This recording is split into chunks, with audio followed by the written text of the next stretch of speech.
As soon as the war broke out between Israel and Hamas, world leaders were quick to react and pick a side. One country that in fact was quiet for a while was China. China started speaking against Israel as soon as the US stationed its warships in the Mediterranean.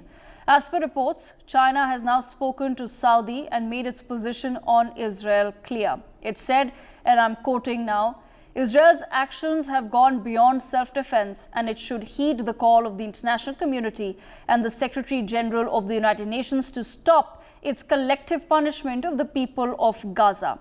The exercise of the right of self-defense should abide by international humanitarian law and should not be at the expense of innocent civilian casualties. On the matter of Palestine specifically, however, this is what China has said so far. Foreign Minister Wang Yi claims China stands ready to work with Saudi Arabia and other Arab nations to continue supporting the Palestinians, just cause of restoring their national rights. The question of Palestine is at the heart of the Middle East issue and a wound that keeps being torn open in today's world. Israel has the right to statehood, but so does Palestine. The Israelis have obtained the safeguard for survival, but who will care about the survival of the Palestinians? These are comments made by the Chinese foreign minister. A few days after the conflict broke out, China's foreign ministry spokesperson Mao Ning said, and I quote, "As a friend to both Israel and Palestine, what we hope to see is the two countries living together in peace. The key to achieving that lies in the realization of the two-state solution and establishment of an independent state of Palestine." Meanwhile, in the next steps, China's special envoy in Middle East will visit the region next week over the ongoing Israel-Hamas conflict. Now, while China claims to be friends with both Israel and Palestine, its recent statements are proof of where Chinese loyalty lies at this point in time, and it's clear that it's with the Palestinians. If China is so worried about the Muslims of Palestine and their right to statehood, it truly begs us to ask the question, what about the Uyghurs? Let's put out this map on our screens for our viewers to understand who is it that we're talking about. There are nearly 12 million Uyghurs, mostly Muslims, who live in Xinjiang, China, officially known as the Xinjiang Autonomous Region, which you see marked out on your screens towards the northwest. The Uyghurs are a Turkic ethnic group and they speak their own language, which is similar to Turkish. Uyghurs are native to the Xinjiang region. Over the past decade, China has been accused of committing the genocide of Uyghur Muslims. Evidence collected by human rights groups shows how China detains Uyghurs in what it calls re-education camps. It imprisons men and has reportedly carried out mass sterilization of Uyghur women to suppress their population. Last year, data from Xinjiang's police files on detained Uyghurs was released. Some of these are photos that came out at that time. Have a look at this. This is a Uyghur Muslim in a detention center in China. Another photograph that was released of these re-education detention camps for Uyghurs that have been built by China in Xinjiang. These are some photographs of Uyghur Muslims that have been detained illegally by China. This happens to be the youngest woman to be detained by China. This map shows how China is constructing its camps in Xinjiang. So this is at the top a photograph from 2015 when the land was completely empty. In 2018, you see, of course, the detention camps that have been built by China, and then in 2020, more such facilities that have been built by China.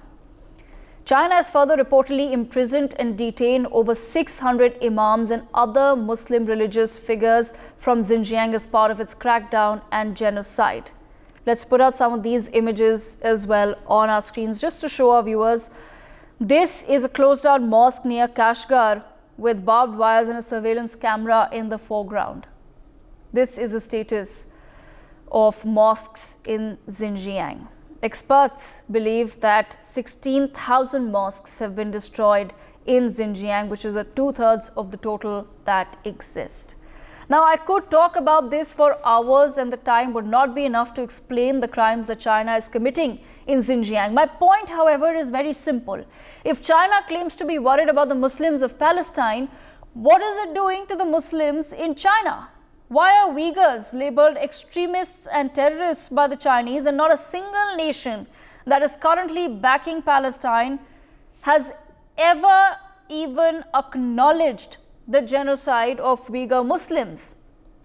Not Qatar, not Iran, not even Turkey, which actually holds cultural links with the Uyghurs. Why are the Muslims of Palestine different from the Muslims of Xinjiang? We take this conversation forward with Major General Shashi Asthana. I have with me also on the broadcast Tenzin, who's a Tibetan activist, Gautam Mukherjee, senior journalist, and Vijay Kranti, an expert on India-China relations. Let me begin with Tenzin, if I may. Tenzin, I'm sure when you read what China is writing and what it has to say about the right of Muslims in Palestine to statehood, to live a life of dignity, I'm sure it really hurts, given China's own reality, not just in Xinjiang with the Muslims, but also, of course, in Tibet.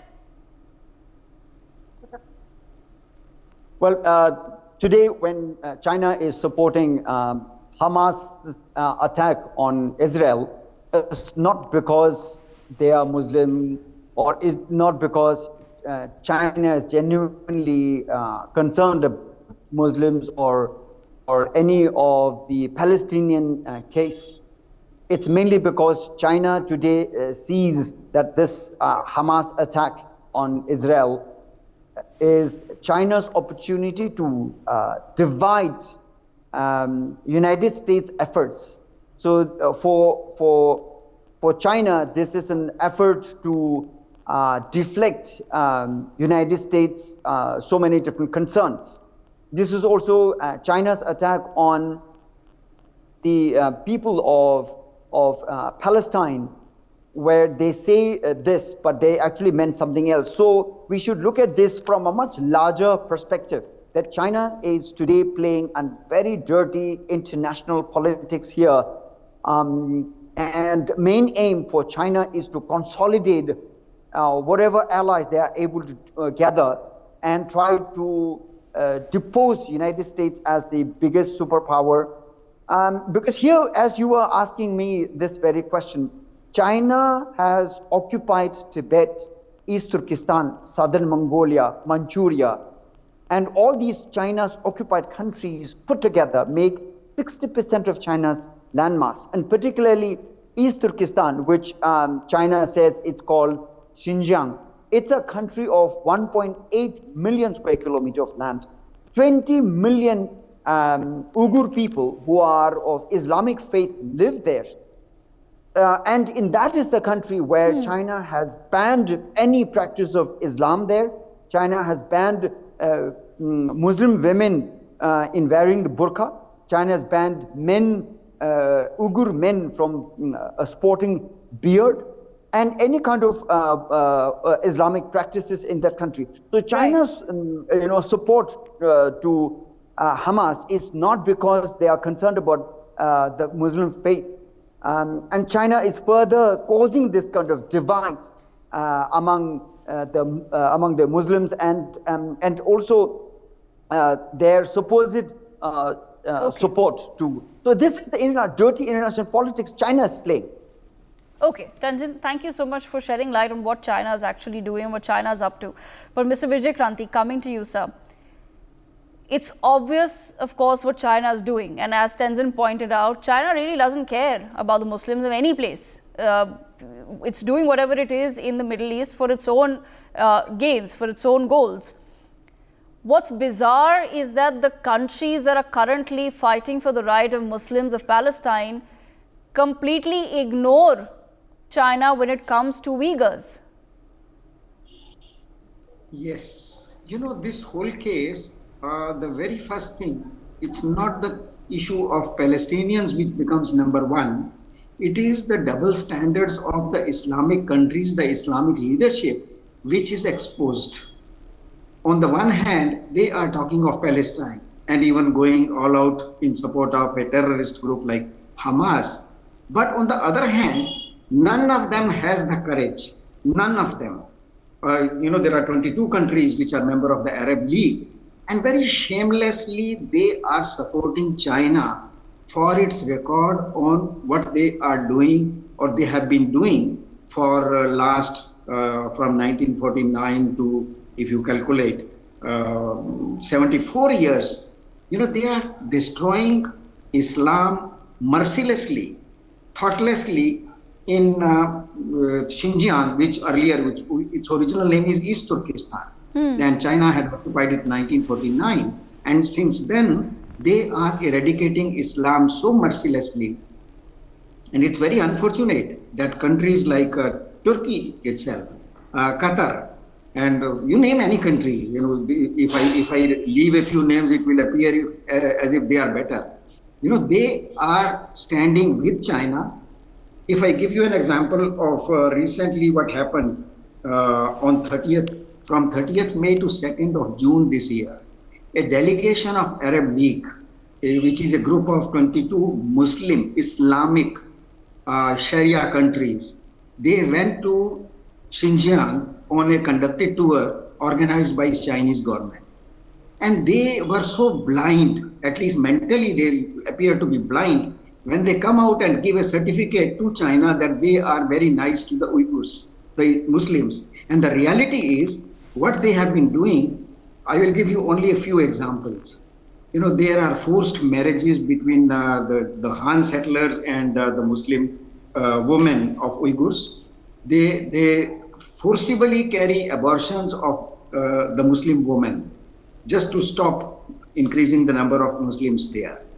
They are they have converted most of the cities in Xinjiang, which used to be of pure Uyghur and other Turkic color, culturally. They have been flooded with Han settlers, and now their character is totally Chinese. And none of the Islamic countries can see that this all genocide, cultural genocide, religious genocide, human genocide is happening in China, and they are blindly supporting China. And China, I would agree with Tenzin Sundu when he says that China is now using this opportunity of what has happened, which I personally believe it has been engineered. Hamas has been provoked and supported and given all the facilities to conduct this terrorist attack on Israel. Right. And there could be so many countries, including Iran and China itself. They must have been the promoters and instigators of this, what has happened. But now the situation is, once they have done, now see China, they are playing a double game. Now they are talking of peace. They want Israel to stop their response. And they want them to come to the negotiation table. What is strategy? You want Israel, which with a bleeding nose, a humiliated army, and insulted population, you want to come them. Now when it is chance for them to hit back, you want them to come to the negotiation table. A demoralized Israel, do you think they can go to the negotiation table? Absolutely. You're right about the fact that China... Yes, it's a larger game. This is China's game and strategy to pull Israel further into a very difficult situation. Right. So I don't think Israel is going to accept it, and I don't think Israel should accept it at this stage. Until they come at a better position vis-a-vis Hamas and the Palestinians. Okay. I don't think they have any reason to go to the negotiation table. They have to go to their guns. Okay. That would be the best strategy with them. Okay, all right. Let me bring in Major General Shashi Asthana as well. Major General Shashi Asthana, same question to you, sir. Just want to understand your perspective. China, on the one hand, talking about the rights of Palestinian Muslims, and then on the other hand, there is now enough evidence that has come out of Xinjiang which proves that China is committing some sort of heinous crimes in the region, which several people, of course, have dwelled really deep into. They've put it out on the internet for the world to understand and see what China is up to. Like I said, the conversation is hardly about China. It's about the rest of the Muslim world. Why is it that they turn a blind eye as soon as it comes to what China is up to? Firstly, let me add on certain points because you have covered a lot of them in your commentary and the other two speakers have covered. So I'll speak some other points. Firstly, as far as China's statement is concerned, there are 2 points to say that it is beyond the scope of self-defense and why is Israel resorting to collective punishment. Now, we know that China and USA have a big power contestation amongst themselves. China will not miss any opportunity to accuse US and its allies or its allies directly impacting US at any point of time. Now, we know that when Hamas did the barbaric acts, that time China was silent. Now, if they were concerned about human rights, and unfortunate part of the system is that they are sitting in the Human Rights Council of the United Nations as an elected body, and so is Pakistan sitting there with all what they do to their minorities. That's one part of it, and that speaks of the United Nations. Now, let me talk about as far as China is concerned. Now, they would like to perhaps, why he has spoken to Saudi Arabia. They don't want Saudi Arabia to drift towards Israel or USA. They're not too happy with ITU2. They're also not too happy with IMEC. And therefore, a conversation there to bring home a point which perhaps may soothe the Arab ears at this point of time has been adopted.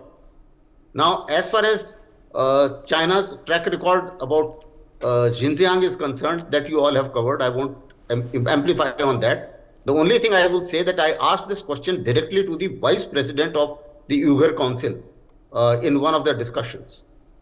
That why is it that all the Islamist countries and all the Arab countries are not supporting you? And she had one line answer, in fact half line answer, sir, only money matters. Right. It's purely squarely because of money. So this is where the issue is. Now, as far as, first I have talked about the intent of China in doing what it has done. The second part is the content of that statement. Now, as far as the content of that statement is concerned, let's be very clear. The Hamas strategy was to brutalize the civilians and brutalize to an extent that Israel gets provoked out of proportion, and thereafter they have actually no choice but to silence their population and to prove their worth. They may have to adopt certain measures which may come into the category of the human rights violations. Now, this was the strategy. Partially, it seems to be working. It's not only China. There are others also who have started speaking this line because at the end of the day, China does control Gaza from the extremities as far as the air and maritime space is concerned, and West Bank directly. So therefore, China is in full control of that common space where Israel and Palestine are supposed to coexist. Not China, sorry, Israel. So Israel is in full control of that space. Now, therefore, certain actions like asking everybody to vacate in 24 hours and all, they will come under criticism, but Israel is in such a state today that they will perhaps will not mind taking criticism and still going ahead with what they are doing. Back to you. Okay, Gautam Mukherjee, coming back to the issue at hand though, about, of course, China now positioning itself as a supporter of Palestinian Muslims, but at the end of the day, we've been asking this question for a very long time, and it simply brings back the hypocrisy and puts it on display once again, the fact that the Muslim world has never stood up for the Uyghurs in China. And is it simply because China is an ally of these nations, China is pumping in money, so that means that the Muslims, and the Uyghur Muslims specifically of Xinjiang will never have any support from their so-called brethren in other Muslim nations? That is the case. But, in terms of why China is doing what it's doing, specifically trying to woo Saudi Arabia, is because at the back of the Hamas and the Hezbollah is Iran, and has been for a long time. Iran and Syria, and to that extent, even Russia, which backs the Syrian regime of Assad. Now, the Hezbollah and the Hamas, as the other panelists have covered, are out to provoke a sharp reaction, which they've succeeded in doing. What has been retarded, no matter what China tries, is the possibility of a Palestinian independent state. If you look at how the Palestinians have operated over the last many decades, they've always harbored some terrorist organization or the other. You had Yasser Arafat's PLO, you had the Al-Fatah, you have Hamas, you have Hezbollah. There's always an extra constitutional, if you like, military tactic from which they can create a split beam and say, you know, we are the Palestinian government, this is Hamas, and therefore we are not the same as them. But the complicity between the Palestinian government, the Palestinian people, and a series of these terrorist organizations is pretty well clear. The other problem is that most of the Gulf and some of North Africa is ruled by kings, emirs, sultans, and they are certainly not looking forward to a so-called democratic Palestine.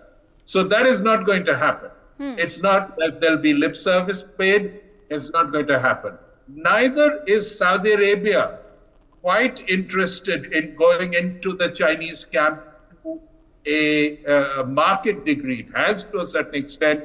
It sells oil directly for yuan. It has made some overtures to Iran, brokered by China, possibly to look at its own Houthi problem in Yemen, as well as to sort of cool temperatures and to leverage pressure on the United States, which is going to offer new security guarantees. Saudi Arabia is not about to lose that, nor is it going to lose out on the corridor. There is a split beam already in the Gulf. UAE has declared for Israel, so has Bahrain. Now, UAE is pretty substantial. Next to Saudi Arabia in the Gulf, it is the most substantial country there. So it isn't like it used to be, where people just went one way. But for China to fish in these waters is one thing. For China to succeed is another. As far as the Uyghurs, that is a dead letter. There are complications of speaking up against China. Forget the Gulf and the Arabs. Most of the world has decided to keep quiet because of trade, imperatives, because China has the supply line, and to change over from all this is taking time. Some of it has happened, more is going to happen, but the Uyghurs have been sacrificed on the altar of expediency. Right, absolutely. Ambassador Pradeep Kapoor, I leave the last word with you, sir. Okay, forget the nations, right? Forget the fact that the governments of Iran, Turkey, Qatar, they don't have it in them to really call out China. Even the people, you see now how there are so many people who have come out on the streets across the world to protest in support of Palestine and the Muslims of Palestine, demanding that Palestinians deserve a right to statehood, they deserve a life of dignity. None of these people or groups have actually ever come out in support of Uyghur Muslims. Yes, that is very unfortunate, because to forget such a large population and confine them to a space which is the gray area where you don't even recognize their existence or their problems is extremely a great burden and shame on the world conscience. Now, China has evolved a template of change of demography, of re-education, of putting them into camps, of separating families, and of torturing in Tibet initially.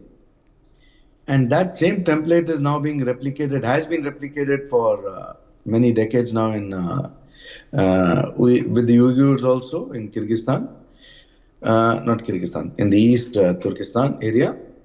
Now, Xinjiang area. Now, for the world not to put it as a constant issue for providing help on that issue is very unfortunate. Similarly, the Hamas has evolved a template now with this war, for example, of attacking the opponent and kidnapping and abducting and killing. And this has become easier to implement because if you have little children who are 4 years, 5 years old being sent to madrasas, and the only thing that they are being taught there is absolutely radical ideologies, terrorist ideologies, and that training and teaching continues during your impressionable years, right through to the age when you start going to masjid and mosques, and the Maulvis there reinforce that radicalization.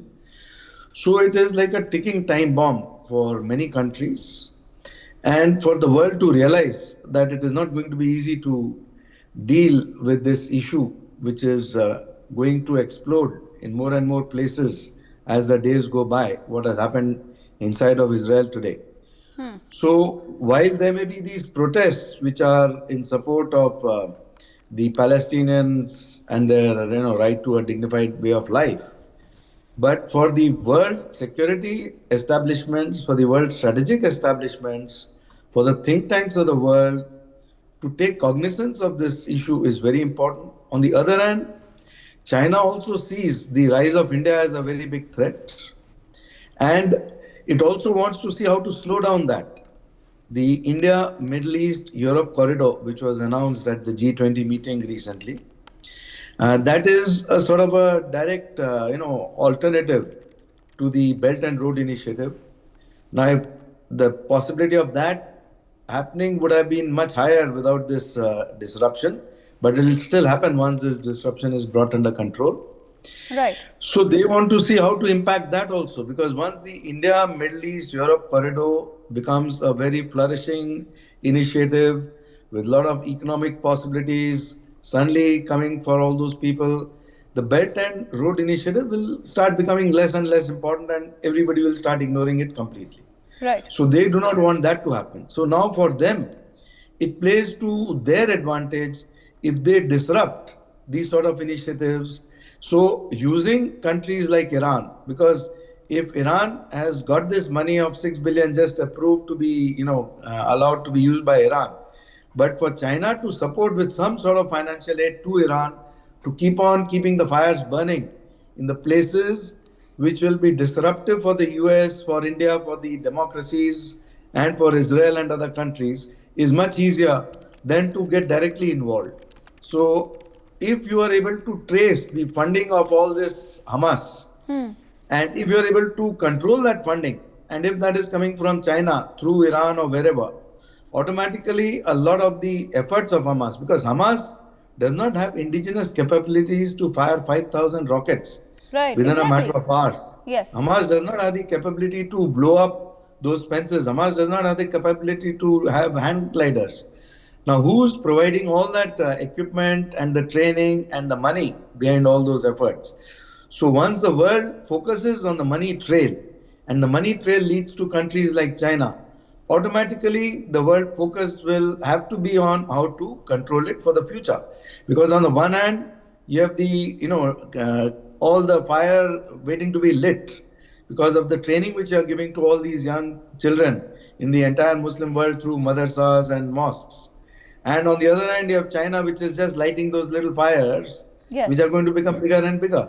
So how do you put all that together and how do you control it in a joint effort by all the other countries of the world so that this does not happen again and again in other places? Thank you. Back to you. All right.